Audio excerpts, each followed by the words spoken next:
And the thing is that banks or managers are taking decisions on behalf of their clients in terms of ESG. And how can you be sure that all your clients will agree to the decisions being made? I mean, the most obvious example and recent example is, of course, defense industry. Yeah. I mean, 3-4 years ago, I mean, you couldn't invest in that.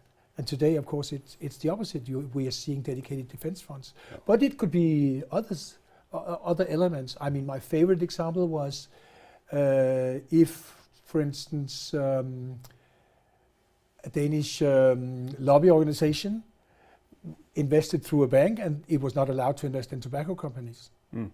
But what if a tobacco company was a member of this lobby organization? What should they do about that? So how can they be sure that this particular ESG strategy that they have selected will comply with the interest of the clients? Mm. And I think it will be necessary to slice and dice your strategies to satisfy different client segments. Mm.